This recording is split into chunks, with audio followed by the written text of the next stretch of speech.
Hey guys, I hope you enjoyed the video I did last week with the Aaron Advantage Reacts with the first 7 truths your recruiting broker didn't tell you. This week I'm coming back with the second part of that series with the additional 7 truths that are still in this article.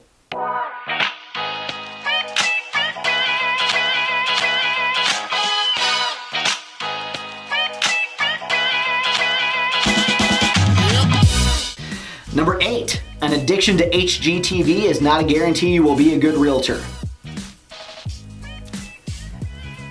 I think I've gone on record plenty of times to let you know how much I put my faith in HGTV, which is not at all. There's nothing real about HGTV. It's entertainment.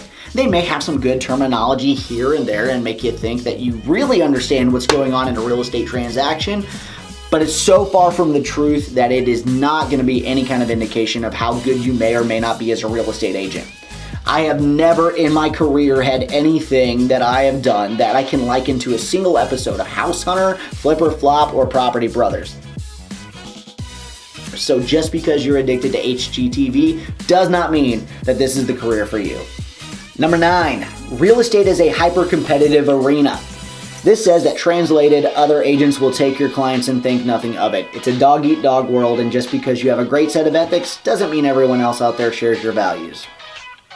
Now this opinion is probably one I've heard a lot of times, and there's a lot of agents who feel that way in different groups that I'm on in Facebook, but in our community, I've got to say, I have been very pleasantly surprised by the ethics that do exist with different people at different brokerages. I've got relationships with a lot of real estate agents at a lot of different companies, and we've had plenty of times where we all know the same people and they decide to go with one person over another. But that doesn't necessarily mean that that's because anybody is actively out there trying to take your clients. But that doesn't mean that you can just sit back, relax, and think that nothing's ever going to happen either. This is a highly competitive arena. This is a pretty small town, and we have a good number of real estate agents. Just because you know somebody, or you're related to somebody, or you're friends with somebody, doesn't mean they're gonna use you as their real estate agent. There are plenty of other people who are high producing agents that are great ethical people who do good business that might be ready to help them out if you're not staying on top of your game and making sure you're taking care of them. Number 10, your schedule will not be as flexible as you think. A lot of people get into real estate because they believe it gives them freedom and flexibility they never had in their 9-to-5 job. Yes, you might be able to attend preschool graduations and other things that happen in the middle of the day. And yeah, you'll also be on call just about 24/7. It's not always the easiest job, as we've stated, because you're trying to get your work done during the day when everyone else is at work, but then you've got to be ready to go on their schedule to look at houses or on their schedule to help them with a market analysis. That's typically going to be evenings and weekends when people are most available. You got to be ready to go and make that stuff happen. Not only that, sometimes you got to be ready to go quickly because in the limited inventory market that we're in, you got to be able to jump up and run out and show a house because it might be sold before you ever even get a chance to set foot in the door. I don't think I've ever worked less than a 40-hour week getting into real estate. And you hear people all the time talk about how they love the flexible schedule because they don't have to work as hard as if they work that 9-to-5, and that's absolutely not the case. Number 11, you will not automatically get access to free leads. Just because the brokerage that you're interviewing with has a great internet team and a great website that generates internet leads doesn't mean that they're coming directly to you. The truth is, most brokerages these days don't hand out free leads. A lot of agents getting into the business think that that's what they need to do to hop in and start building a relationship with clients. Today, most leads come in or through Zillow, according to this article, which is true in some cases if you're just buying leads so that you can sit and farm on those, or not farm those leads, farm those leads out to additional people. If you're paying a bunch of money to have just a bunch of opportunities to cold call to see if you can start showing some properties, you can definitely do that. But guess what? They're not free. Not only are they not free, they're not cheap. I know some agents that pay between $1,000 to $10,000 a month just for the leads they're getting off of Zillow. Number 12, be prepared to spend hours on the phone and practicing scripts. I'm going to just go ahead and forget reading the rest of this and disagree with this entirely. Spending hours on the phone? Absolutely. You need to talk to people, generate relationships, develop business, all that kind of stuff. Practicing scripts? Not a fan of. We do some different dialogue training at FC Tucker to help people get used to saying specific things at different times throughout the transaction process, but scripts definitely aren't something that I recommend to anybody.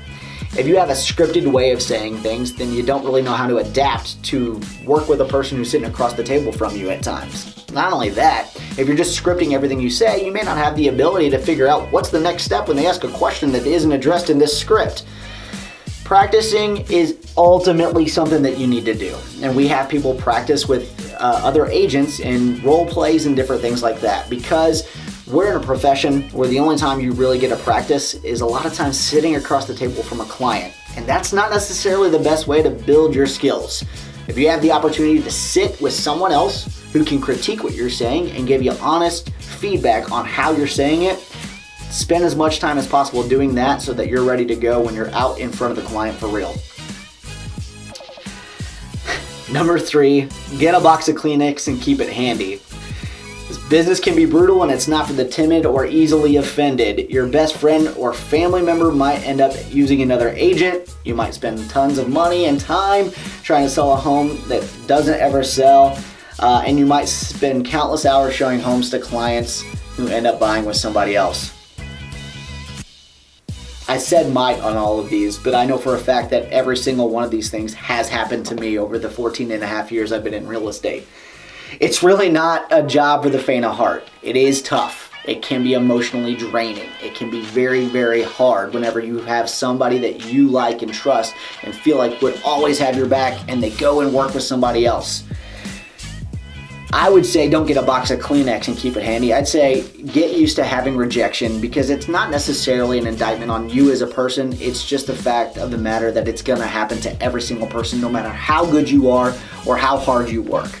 So knowing that getting into this business, you're going to suffer these moments of defeat makes it a little bit easier to swallow when it comes up. And to be honest with you, you get used to it over time. It's never easy, but it doesn't hurt as bad every time it happens.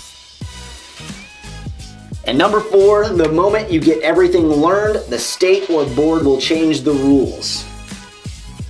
This says that when they sold their first home, the contract was one legal-sized page, and today it is close to 80 pages. Now, this agent's out in California, but I started off with a 4-page purchase agreement. It's up to 8 pages now. This industry is constantly changing. There's new technology, there's new laws, there's new rules, there's new regulations, there's all kinds of stuff that you've got to stay up on.